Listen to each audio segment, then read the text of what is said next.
comment est-ce que tu partages ton image ou tu ne la partages pas. Salut, c'est Marion Richard de monbeauprojet.com. Pour ce vlog 3 depuis la Halle au Grain, une salle de spectacle à Toulouse. L'Orchestre Baroque Les Passions, direction Jean-Marc Andrieux.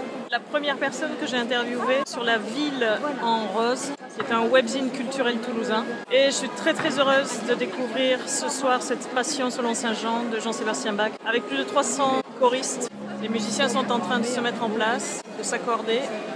Et tu vois, la particularité de la Halle au Grain, c'est qu'il y a des spectateurs qui sont autour de l'orchestre, dans une ambiance très particulière. Il y a beaucoup de bruit autour de moi, mais c'est normal, c'est parce que le concert était plein à craquer.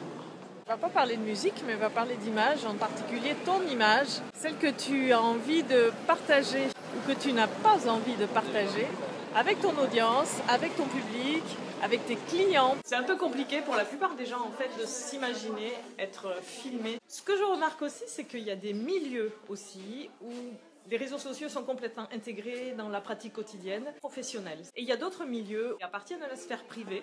Et dans ce cas-là, on ne comprend pas pourquoi on l'utiliserait de manière aussi naturelle que je le fais là maintenant avec toi. C'est Facebook, ils me permettent de faire de l'interaction. C'est aussi une continuité dans la réflexion. J'ai décidé d'afficher mon image et de l'associer à mon identité professionnelle. Ce qu'on appelle le branding, de Mon Beau Projet et Marion Richard, en fait, une marque où les deux sont liés. C'est quelque chose que j'ai réfléchi avant et que je mets en action donc dans ces vidéos et dans ces Facebook Live. C'est compliqué, je pense, pour un freelancer d'éviter cette question-là à un moment donné. Comment est-ce que je me crée une identité professionnelle? Par exemple, les formateurs, la plupart, ils sont freelance, hein.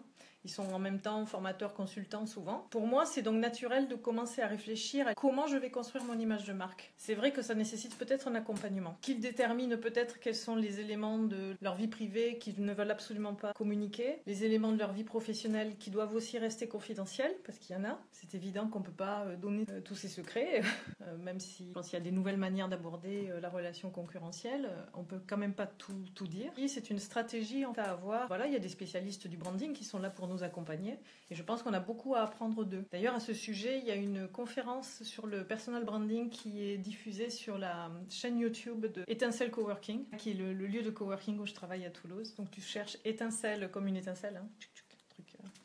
Coworking Toulouse. Ça va déjà être une chouette introduction. Je pense que c'était vraiment le point de la semaine.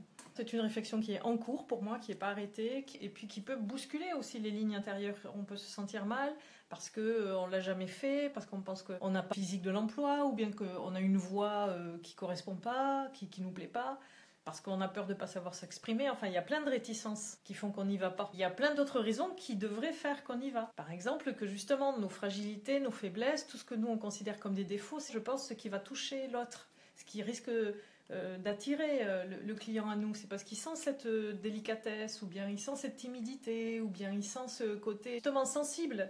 Et quand on recherche une relation professionnelle avec quelqu'un, on sait que la dimension humaine va être importante. Et donc si tu te montres le plus juste possible, eh ben, tu vas recevoir des gens qui vont venir vers toi pour les bonnes raisons. Si t'es timide, eh ben, t'es timide. Si t'es le style grande gueule, machin, ben, les gens viendront avec toi parce que tu dégages cette énergie-là.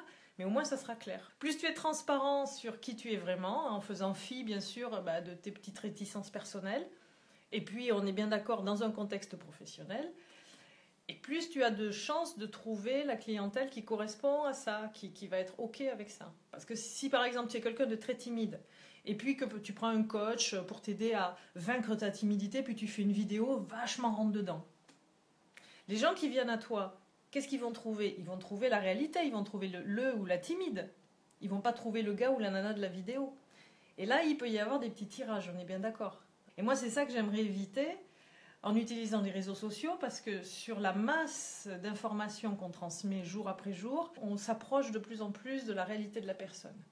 Dans ces dimensions. Et donc, quand les gens viennent à moi pour travailler leur web marketing, par exemple, ils savent qu'ils vont passer beaucoup de temps à discuter avec moi, donc ils connaissent déjà ma personnalité à travers tout ce que j'ai partagé. Et d'où me vient cette expérience? Elle me vient de la danse. J'ai quand même enseigné pendant entre 13 et 15 ans. J'ai toujours beaucoup aimé mes élèves, je les ai tous accueillis avec la même ouverture. Et moi, ce que j'avais remarqué, c'est que les gens qui venaient vers moi n'étaient pas les mêmes que, par exemple, ceux qui allaient vers chez toi, Jasmine, par exemple, tu vois, ou qui allaient vers Caro, qui est Carolina Chouri, qui est une autre danseuse de notre génération qui était à Toulouse, enfin, elle est toujours à Toulouse, comme Jasmine d'ailleurs, qui enseignent toutes les deux encore. On n'avait pas tout à fait les mêmes profils, il n'y avait pas tout à fait les mêmes ambiances dans nos cours.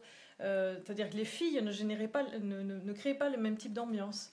Et au bout d'un moment, je me suis dit, on a les clients et on a les élèves qu'on mérite, on a les clients et les élèves qui correspondent à notre énergie. Et donc, plus on est transparent, plus on est vrai dans ce qu'on amène, encore une fois, dans un cadre professionnel, hein, et plus on a de chances d'avoir des clients qui sont en phase avec nous et avec qui ça se passe bien et avec qui on construit une relation de confiance sur la durée. D'où l'importance de s'y mettre, partager qui tu es sur ton site internet. La propos, c'est pas juste la propos de l'entreprise. Qui est-ce qui porte ce beau projet, tu vois? On a les élèves qu'on mérite, on a les clients qu'on mérite.